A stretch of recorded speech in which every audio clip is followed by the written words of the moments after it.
అదే RTV app వార్తల్ని క్షణాల్లో చదివే అవకాశం ఉంటుంది. ఒక న్యూస్ పేపర్, ఒక టెలివిజన్ ఛానల్ మీ చేతుల్లో ఎప్పుడూ ఉంటాయి.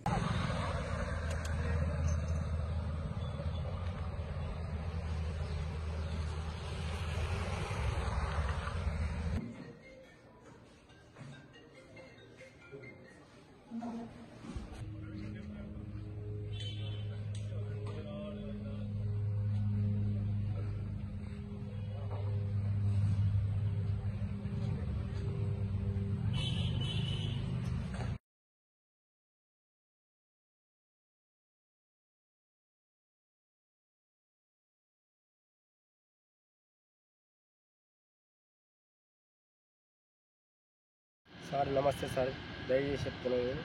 నా భూమి నాకు కావాలని. భూమి నేను కొన్నది ఎల్లాపూరు రాజాబాద్ దగ్గర కొనుక్కున్నా.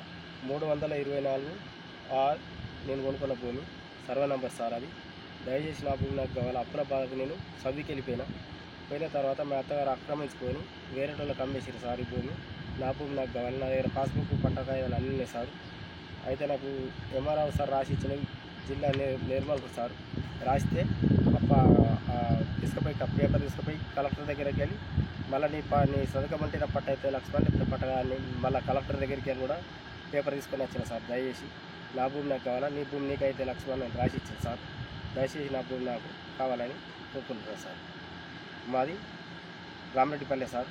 మా భార్య దాని పేరు, మా భార్య పైన పట్టేసిన సార్. భూమి కొనుక్కున్న సంతం నేనే కొనుక్కున్నది ఎల్లపురప్పుల దగ్గర సంతం మా భార్య పైన పట్టేసి సార్. నా పైన పట్టగానికి టైం పట్టింది సార్. అప్పుల బాధకు నేను చదివికి వెళ్ళిపోయాను సార్. దయచేసి చెప్తున్నా సార్, నా భూమి నాకు కావాలని. వేరేటోళ్ళు మా అత్తగారు ఆక్రమించుకొని వేరేటోళ్ళకి అమ్మేసారు సార్. నేను ఆన్లైన్లో చూసేటోళ్ళకి మా పేరు లేదు సార్. మా పేరు లేక వేరేటోళ్ళ పేరు చూపిస్తున్నాను. దయచేసి ఇది పెడుతున్నా సార్. నేను దయచేసి నా భూమి నాకు కావాలని దయచేసి నేను చెప్తున్నా సార్. మా 324/2/52 39 గుంటలకు పట్టేదారుగా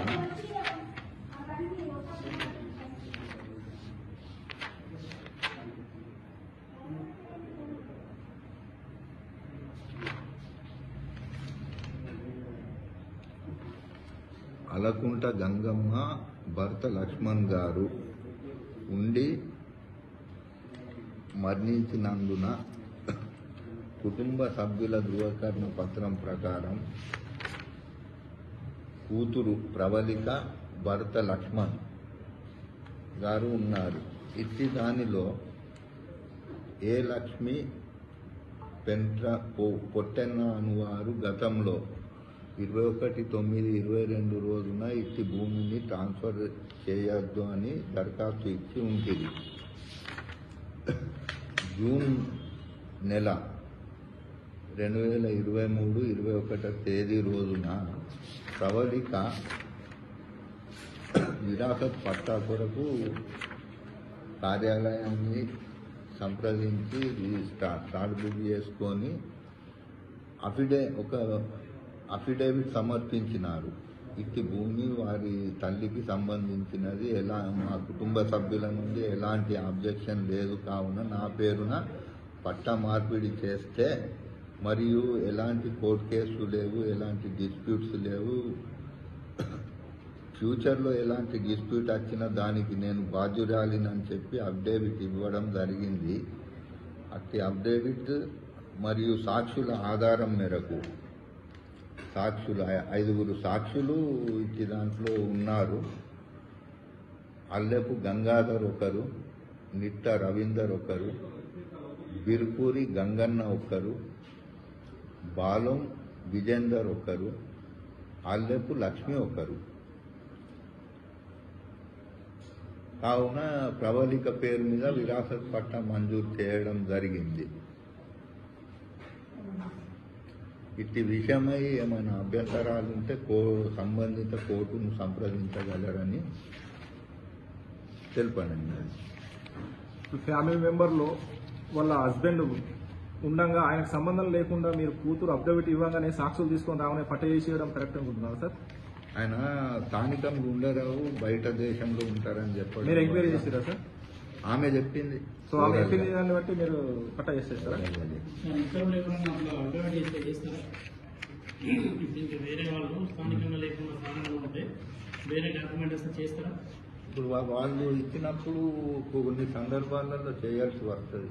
అంటే ఈ సందర్భం ఎట్లా వచ్చింది? ఇది కూతురే కాబట్టి అట్లానే ఇప్పుడు వేరే కూతురైనా సరే తమ్ముడైనా సరే ఇంకెవరైనా బంధువులు ఉంటే ఫారెన్ ఇతర దేశాల్లో ఉంటే ఇంకేమైనా డాక్యుమెంట్ చేస్తే మీరు చేస్తారా? చేయాల్సి వస్తుంది కొన్ని సందర్భాలు. కొన్ని సందర్భాలు ఏ కారణంగా గీస్తాను. చేస్తారు? ఇప్పుడు ఎక్కువ ఫ్యామిలీ మెంబర్స్ లేరు. తల్లి కూతురు, తల్లి భూమి. తండ్రిని మరి నోటిఫికేషన్ తీసుకున్నాను తండ్రి తీసుకోలే. తీసుకోకుండా చేయొచ్చా? తీసుకోలే.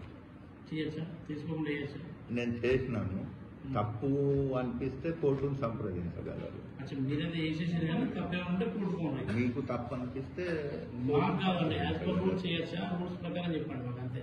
మాకు తప్పుతుంటుంది, ఆ భూమి మాది కాదు కదా సార్. మేము ఒక జర్నలిస్ట్గా మిమ్మల్ని అడుగుతున్నది ఏంటంటే యాజ్ పర్ రూల్ అది చేయడానికి ఉన్నదా? యాజ్ పర్ నామ్స్ ప్రకారం మీరు చేసింది కరెక్టేనా? నేను చేసింది కరెక్టా కాదా అనేది సంబంధిత కోర్టు తెలుస్తుంది. అంతేనా? మీరు మాత్రం కరెక్ట్ అంటారు, రాంగ్ అంటారు. నేను రాంగ్ అంటలేను, కరెక్ట్ అంటలేను. మీకు తెలిసినంత ఉంటుంది కదా, రాంగ్ కరెక్ట్ ఏది మీరు చేసింది?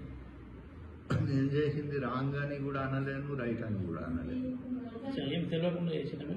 తెలియకుండా కాదు, పేపర్ ఇచ్చింది కదా. చేయకుండా అట్లా ఆమె యాక్షన్ తీసుకున్నా, నేను బాధ్యురాలని ఇచ్చింది కదా, చేసుకున్నామే. నేను బాధ్యురాలని బాధ ఇస్తుంది కదా, సెక్షన్ 199(200) ప్రకారం.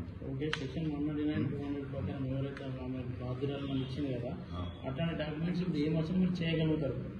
ఈ పరిధిలో అంశం మీరు చేయొచ్చు. నేను అంటలేను కదా. మరి అది ఎట్లా చేసేసిన డాక్యుమెంట్? ఇక్కడ వాళ్ళ అమ్మమ్మ వచ్చింది, అమ్మమ్మ అబ్జెక్షన్ ఉండే,